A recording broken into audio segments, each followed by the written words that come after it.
Today I'm going to talk about a new board I'm introducing, and it's called the ZipstaFish, and it's a derivative of the Zipstitch, which there's the very first Zipstitch back there, the one my friend Ricky made famous, ripping on at Malibu and Lower San Clemente, and that has become such a fun board for so many people just because of the drive it has. It really is just like its name. It zips across, but it lets you stitch it up. So it's like a modern fish shortboard fusion type of a board. And you know, glide like a fish, turn like a shortboard. Was it Muhammad Ali? Float like a butterfly, sting like a bee. That's kind of how that board has been. And since that board has been such a game changer for so many people, and it's an easy board to ride, so a lot of different skill levels.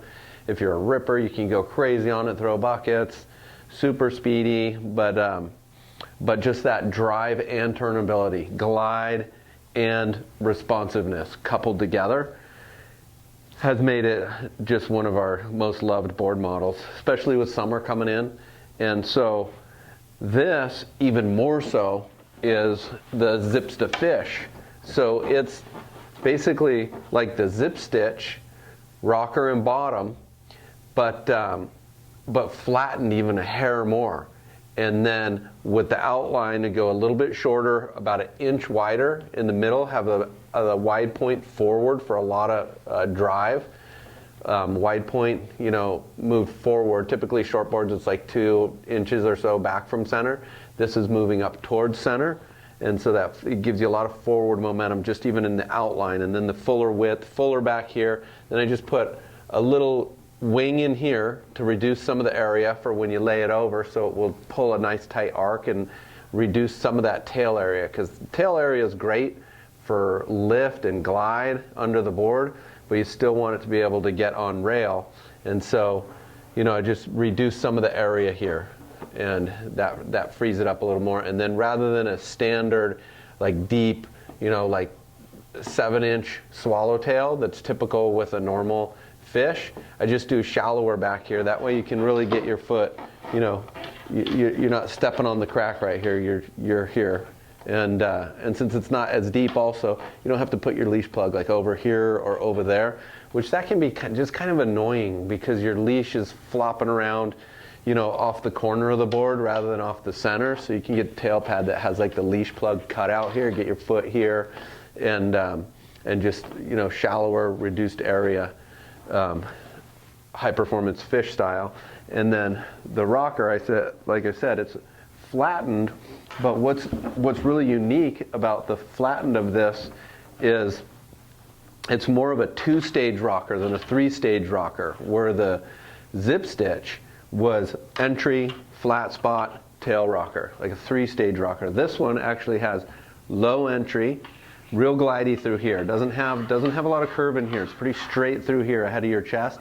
That gets into waves easy. That type of board that doesn't like creep up the face and then whoosh, take off, you know, at the steep part, but like pulls and then already starts the draw before the waves like fully stood up.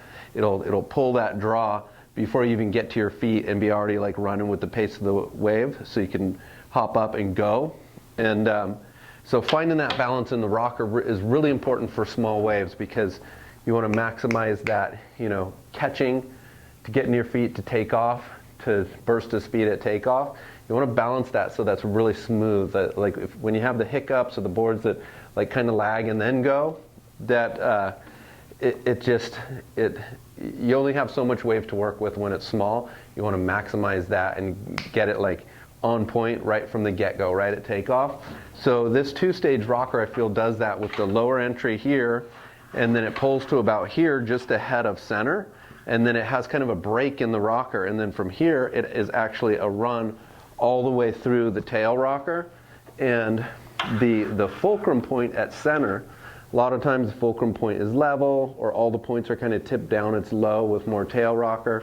This one, it's actually tipped back slightly. So where your front foot is, the rocker under here is actually engaging in the entry and then it hits the transition point just up from your foot. So where your front foot stands on the board, the water's already moving off through to the exiting the board. So without getting too technical, it's super drivey under your front foot. Before the water even gets to your front foot, the board's already has a drive point from that transition that's just ahead of center, just behind like 24 inches. So the other rad thing about this, or one of the other many rad things about this board, is to transform your life this summer when it's small kinds, is that the flat deck.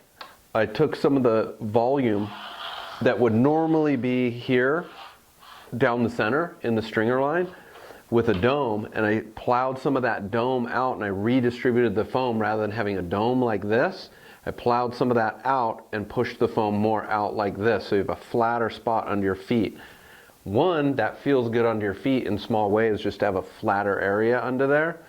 Two is it redistributes the foam and lets the board flex more. So when the waves are lackluster, you need the board to spring and flex and create speed.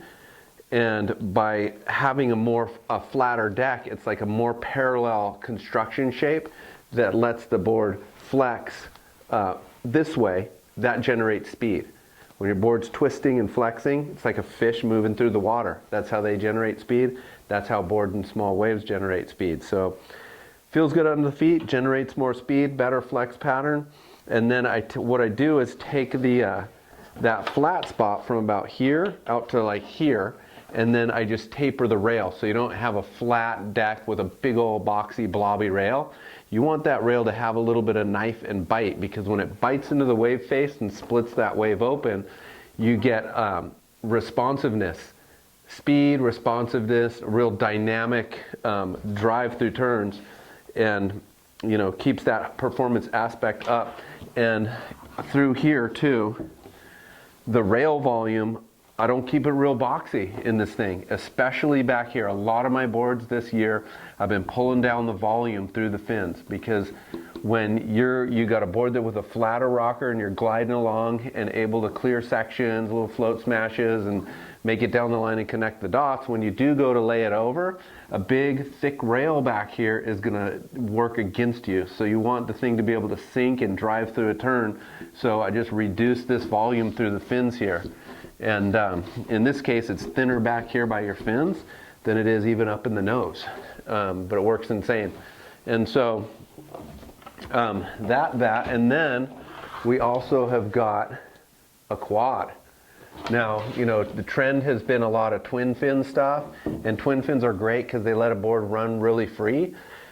But twin fins, you gotta really be on edge and surf them really technical. They don't give you any wiggle room if you don't have your edge perfectly set and do that perfect turn. But quads, more fins on your rail, that gives you more control through the turn. And even though you have less area than, say, a 7-inch keel fin or a 5-inch MR fin here, the total area together with a quad is more than just a single fin on your rail that's for a twin fin. And so that actually creates more drive, more hold, and yet it still allows the water to run free down the center of the board. Because the whole thing with twin fins and quads, why they're faster, is because the center fin in lower RPM waves can create drag. So when that fin's out of the way, the water can run free, less drag.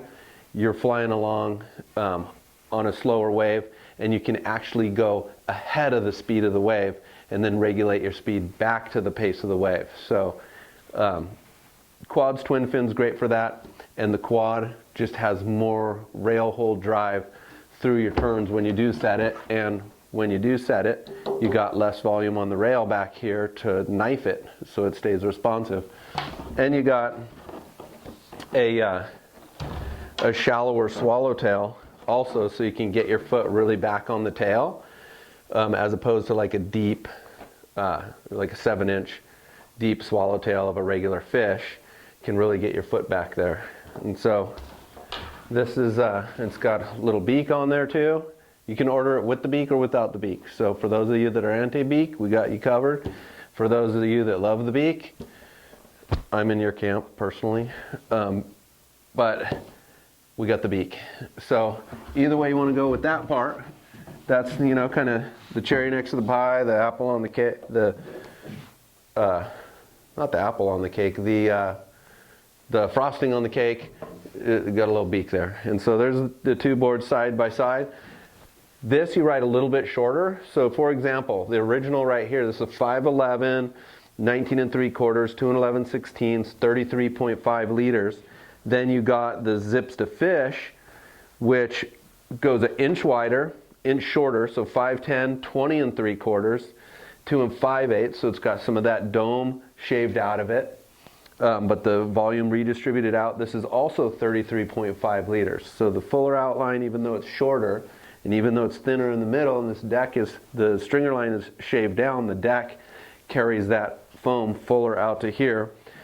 So same volume, and what is an interesting concept too is you can take a more grovelly board, a more fishy board like this, off of, you know, another board, keep the exact same volume, but when you flatten the rocker and make the outline fuller, that board is going to feel like it has more liters without having more liters, just because it has more planing surface. So that's an interesting thing to consider, because sometimes you can over liter grovel boards and then they're clunky, and you don't want to, you want something responsive, quick and dynamic. And so that's the way to do that, and that's my philosophy on it, is you can keep your liters the same, just adjust your rocker, just adjust your outline, and that adjusts your overall planing surface. So there we have it, the ZipstaFish, grandson to the Zipstitch. Summertime madness.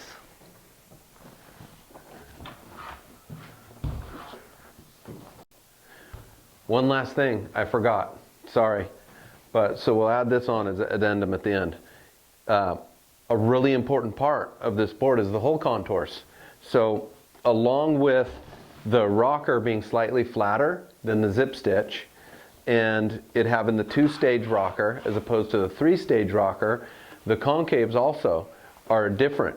It actually is flat up in here with that low entry. It's got flat in here, and then it's got a real subtle, shallow single concave. So more of a traditional hole contour. But the approach I take on this with the flatter rocker and the two-stage rocker is making sure there's not too heavy a concaves gripping it to the wave face, so it stays real skimmy and unstuck. And so how I do that is a shallow single to triplane hole double to spiral V leading into the fins. So the stringer is actually higher than the rail line right through the fins and off the tail. And what that does is it keeps this area, your engine of the board, your drive spot, your back foot gas pedal, keeps this real free and glidey on the wave face, not clamping down too much. High performance boards, a lot of concave back here, because you want them to clamp and hold and drive through in those steep, powerful, pushy sections of a wave. And that hole contour on the Zipstitch is a single to inset double. So it still has a little bit of actually concave where the stringer is lower than the rail line back here. And that creates grip at those speeds. But for the size of waves that's made for, it's still grovelly, you know, down this area, but it will handle to like a foot overhead, that range. Ideal for the Zipstitch. This, I wanted to keep in like this range. You're talking hips, knees, ankle range, like 6-inchers, where you want to speed across and glide across. So we shift to, we downshift into a spiral V back here.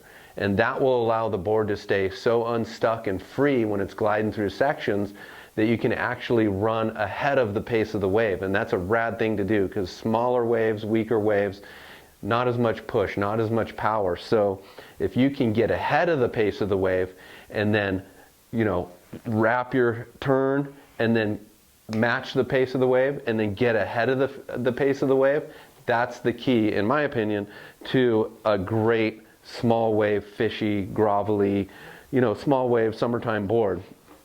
And so that's the whole contour going on with this. And then we went over the quad, and okay, I think that covers it. So we got the ZipstaFish Quad.